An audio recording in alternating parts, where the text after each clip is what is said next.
চলমান যুদ্ধের অন্যতম বিভীষিকাময় রাত দেখল ইরানিরা। রয়টার্সকে তেহরানের এক বাসিন্দা জানান, ইসরায়েলের হামলায় চারপাশ যেন নরক হয়ে উঠেছিল। তেহরানের একটি ব্যাংকে বিমান হামলা চালায় ইসরায়েল। এই হামলায় ব্যাংকটির একজন কর্মী নিহত হন। মেহরাবাদ বিমানবন্দরের কাছে হামলায় আগুন ধরে যায়। কেরমানের একটি বিমানবন্দরেও চালানো হয়েছে হামলা। ইস্পাহানে আমেরিকা ইসরায়েলের হামলায় রাশিয়ার কনস্যুলেট ক্ষতিগ্রস্ত হয়েছে বলে জানিয়েছেন দেশটির পররাষ্ট্র মন্ত্রণালয়ের মুখপাত্র মারিয়া জাখারোভা। ইরানের আলিগুদার শহরে ওয়াশিংটন তেল আবিবের হামলায় আইআরজিসির কর্নেল সাইদ ইব্রাহিম মুসাভিয়ান সহ 9 জন নিহত হয়েছে।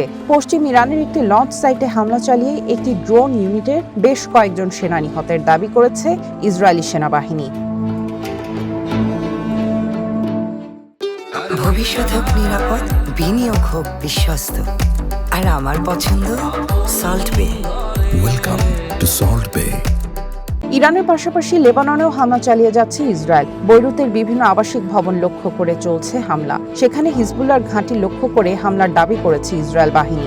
এছাড়া লেবাননের জুয়াইয়া শহরে হামলায় মেয়র এবং কাউন্সিল সদস্যের মৃত্যু হয়েছে। বেকা উপত্যকায় ইসরায়েলের হামলায় রেড ক্রসের একজন চিকিৎসা কর্মীর মৃত্যু হয়েছে।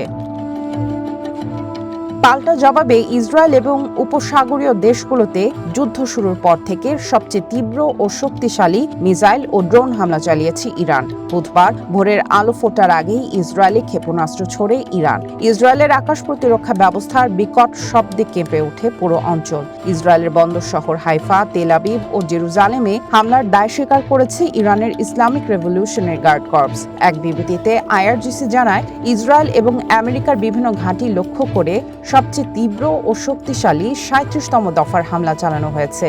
ইরানের শক্তিশালী খোররাম শাহ মিসাইল দিয়ে এসব হামলা চালানোর দাবি করেছে আইআরজিসি। তেহরানের হামলার লক্ষ্যবস্তু ছিল তেল আবিবের দক্ষিণে হাইলা স্যাটেলাইট কমিউনিকেশন সেন্টার।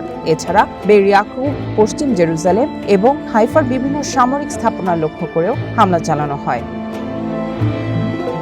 মধ্যপ্রাচ্যে আমেরিকান ঘাঁটি লক্ষ্য করে প্রত্যাঘাত চালিয়েছে ইরান। ইরাকের এরবিল এবং বাহরাইনে আমেরিকার নৌবাহিনীর 5ম বহরের সদর দপ্তর লক্ষ্য করে হামলা চালানোর কথা জানিয়েছে আইআরজিসি। কুয়েতে আমেরিকার ঘাঁটি ক্যাম্প আরিফজান লক্ষ্য করে ক্ষেপণাস্ত্র ছোড়ে ইরান। কাতারের আকাশে ইরানের একটি ক্ষেপণাস্ত্র প্রতিহতের কথা জানিয়েছে দেশটির প্রতিরক্ষা মন্ত্রণালয়। হামলা হয়েছে আরব আমিরাতেও, যদিও সব হামলা প্রতিহত করা হয়েছে বলে জানানো হয়। দুবাই বিমানবন্দরে হামলায় এক বাংলাদেশি সহ 4 জন আহত হয়েছে। সৌদি আরবের সাইবাহ তেল ক্ষেত্রেও আবার হামলা চালিয়েছে তেহরান। তবে এই ঘটনায় কেউ হতাহত হয়নি। দেশটির পূর্বাঞ্চলে ইরানের ব্যালিস্টিক মিসাইল প্রতিহতের দাবি করেছে রিয়াদ। এছাড়া হরমুজ প্রণালীতে আরব আমিরাতের রাস আল খাইমা উপকূলের কাছে একটি পণ্যবাহী জাহাজে বিস্ফোরণের খবর পাওয়া গেছে, যদিও এখনও এই ঘটনার দায় স্বীকার করেনি কেউ। সামিয়া জান্নাহ, ওয়ান ইন্টারন্যাশনাল ডেস্ক।